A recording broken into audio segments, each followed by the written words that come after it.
It's your boy Godson the Pharaoh, tuning in from the block to the booth with your boy Magma Media.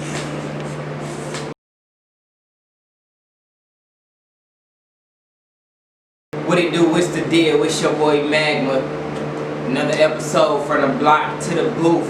Got a special guest on the show today, Godson the Pharaoh. What it do, bro? What it do? What it do? Salute from the 313 Boss Like Music. It's your boy Godson the Pharaoh. For the people who don't know about you, bro, tell everybody where you from and all that good shit. I'm from Detroit, Michigan, y'all. USA for those that's tuning in that's in other countries. From the west side of Detroit, shout out West Warren, Illinois area. Grew up on Prairie, retirement. Middle school, elementary school, dropped out of high school. Became a juvenile delinquent at 14. I did 20, 21. Went in at 21. You know what I'm saying? So the thing about it is, you utilize what you learn to give and to receive. But what you receive is the blessings from the Most High. The thing is, like, when did you first start rapping? Woo. Back in the 80s, I started, me and my mans on the block started with the breakdancing thing back in the 80s. Always listened to music, whether it was R&B when I was little, came up through hip hop. We started spitting lyrics. My man was like, we gotta learn how to freestyle because back in the day, off the dome, you the coldest lyricist, you the coldest on the block.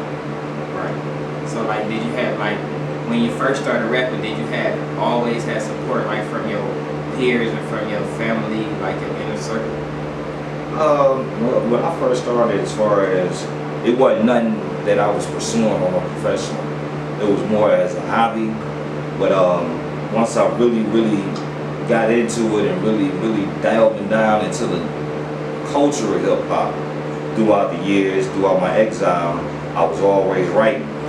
So didn't have no support system until I really started getting into taking it serious and getting to recording and doing the social media thing and stuff. So with you not having the support until you started taking it serious, like, was you keeping it, like, consistent though?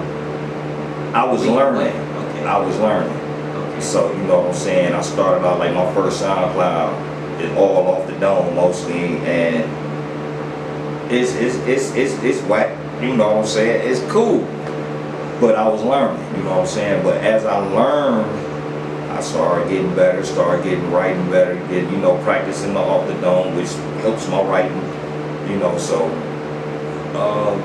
I started getting a support system from those that I never met in a day of my life through social media.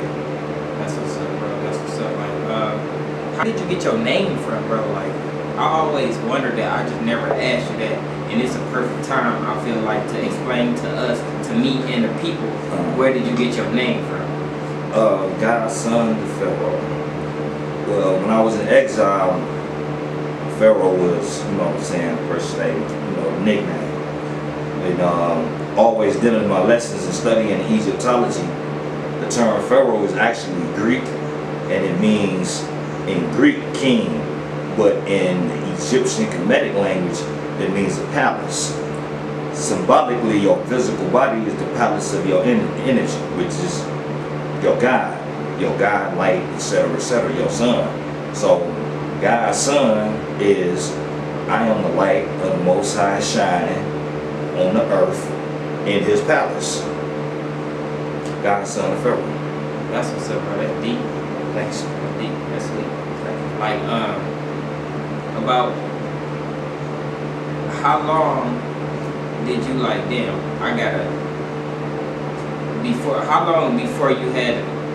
how long before you started to notice that you had a message that you needed to get out to people? A while. I've always been on the revolutionary level, always been in the understanding to learn thyself, and that's through studying Islam, through More Science Temple of America, Prophet Noble Jew Ali, studying all religions. And when you get down to the aspect of learning yourself, going through the revolutionary, learning the history of blacks in America, our brothers and sisters in Africa, it's a need to do something about it. And the only way I could do something about it was through my voice and write. Yeah. So like, once you feel like you had that message to people, so you just felt like you had to keep going. Once you feel like you had that first message and that first, whenever you start streaming on, shit like that, like YouTube, once you're seeing the numbers, you're like, fuck it, I'm gonna keep going. No, it wasn't necessarily seeing the numbers. It was more so I could see that I was helping other artists, because I really started out by supporting other artists. You know, because my philosophy is if you want support, you got to get it. Right. You know, so that's what I did. And then I started seeing, okay, well, people is listening. Even though a lot of people was like, man, ain't nobody trying to hear that revolutionary stuff. I'm like, okay, well, somebody trying to hear it. So for those that want to hear it, here you go. Right. When did you feel like you had to change your style from the way other people rap versus how you wanted? As far as how, what did I come up with the formula to appeal to? I listen to hip hop. I'm talking about, you know, I got basically three generations to understand hip hop. Like how did you come up with the formula? The formula, I just did what Tupac did. I did what a lot of artists do to bring a street edge to a revolutionary message. I'm not trying to preach to nobody, so I'm from the hood. If I don't have a job to give you, I can't tell you to stop selling dope. All I can do is give you a message on what the hell that might happen if you keep doing it. That's just an example. Right, that makes sense. So it's like right now today, how do you feel about the Detroit movement, the Detroit culture, as far as the rap scene goes? I love the Detroit culture and the rap scene. The thing about it is, when you dealing with music industry, excuse me, and artists that's, you know, blowing up, they blew up locally. Shit. They get complacent and everybody fall into a style. Everybody want to talk about the same things. Everybody want to dress the same. Okay, let's be different.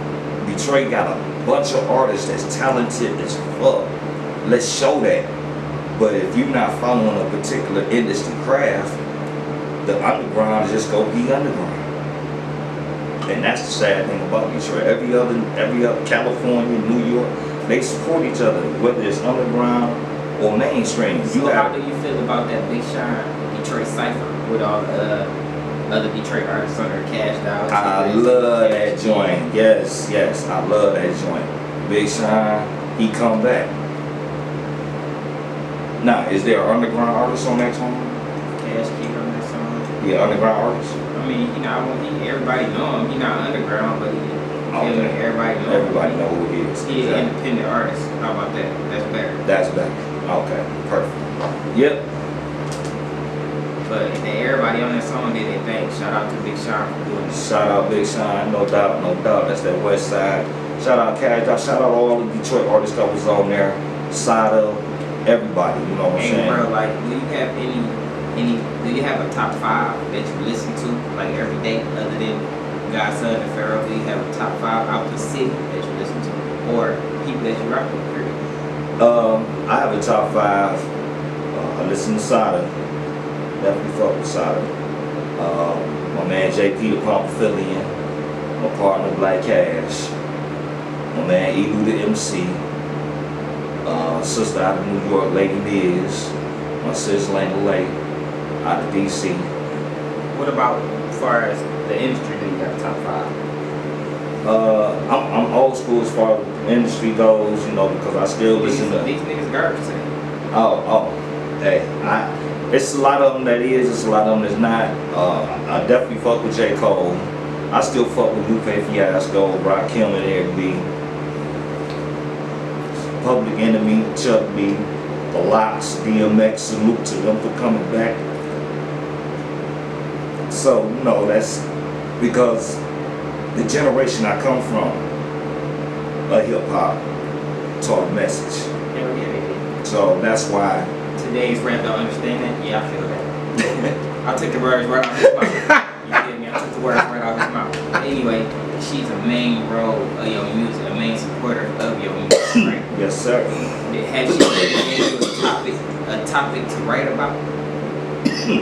Indeed. Praise to the Most High. For my wife, my Empress down the dance.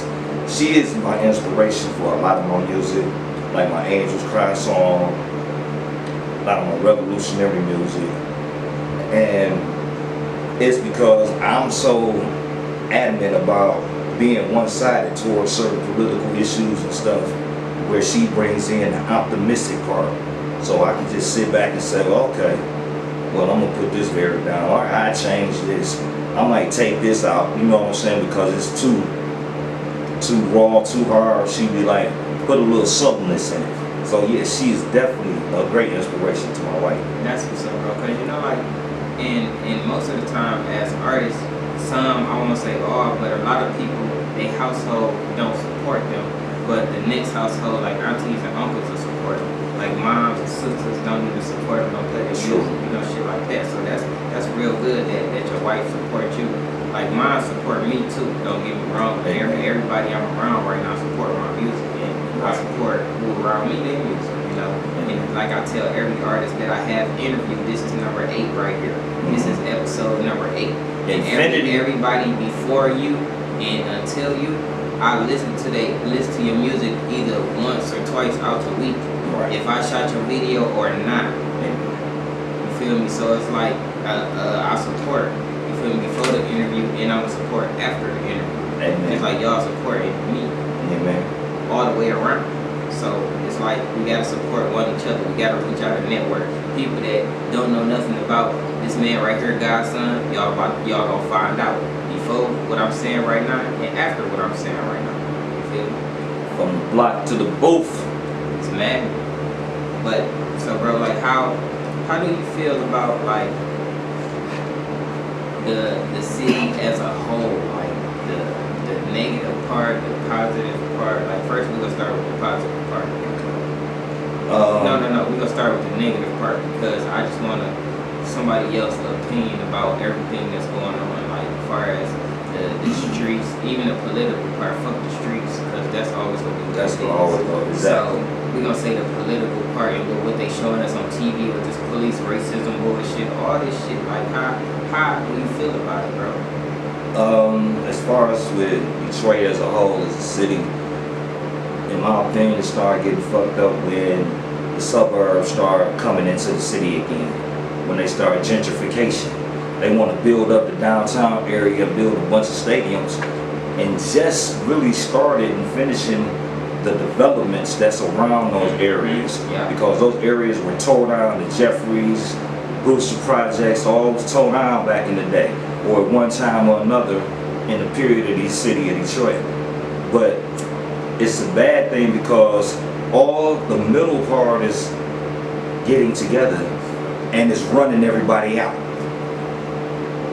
So you go through Mac and the Boulevard area, you go through the West Side, over there in the area I grew up in, you see blocks that don't even have houses on them. Whole blocks where it used to be houses and families and children playing. So what about the positive part of the city though? Like what about the positive part right now, like today? The positive part is there is it's unity amongst the people as far as the marches and the protests going on, as far as the police brutality and the violence. And I love that. I love the fact that we ain't tearing our shit up. We're doing this on a peaceful route. I hate the fact that the police think they feel they can do what they like to do and want to do what they want to do anytime they want to do it. But I'm a revolutionary, so I'm going to stay that part. I'm going to stay that way. I'm going to keep hollering fuck 12. But the fact is, let's deal with the politics. If the government ain't right, the law ain't gonna be right. Like, what else I want to say? You got any kids, right? Nah. No kids? That's my music is my children. What can we look forward to? Like any more visuals coming soon? Any projects you're working, like EPs, mixtapes, anything that you're working on that we can expect from GODSUN Da Pharaoh? Yes, sir. Matter of fact, today, well, probably later on when the brother get ready, he gonna be dropping Boss Moves, Godson the Pharaoh part on his Magma Visuals YouTube channel. Check that out.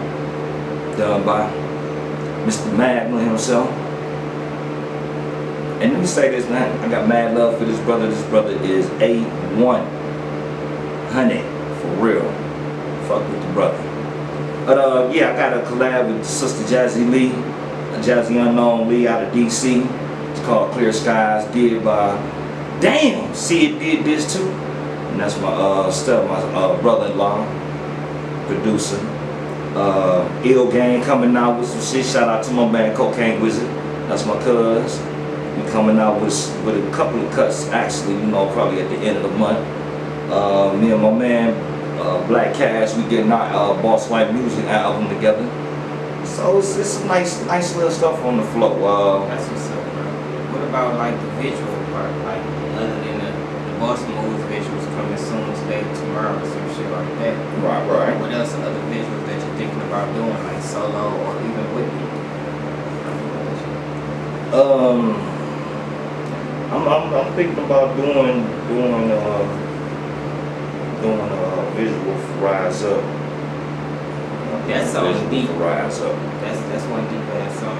Thank you. Shout out to JP the Pump Villain. That's a collab, you know. So I'm thinking, yeah, do one for that there. That'd be dope. Like a white, that'd be dope. Yeah, that'd be dope. So like, man, tell everybody. Try to hit some protests. Tell everybody where they can find you at, bro. Hit me up on social media, Facebook, Godson Smith, GODSUN. Hit me up there on IG at the same name. Hit me up on Twitter at DA Pharaoh. Hit me up on YouTube at Godson Da Pharaoh, FARAOH. And watch out for Boss Life Music. I go by the name Miss Magma. You tuned in to another episode from the block to the booth, number 8, and we out this thing.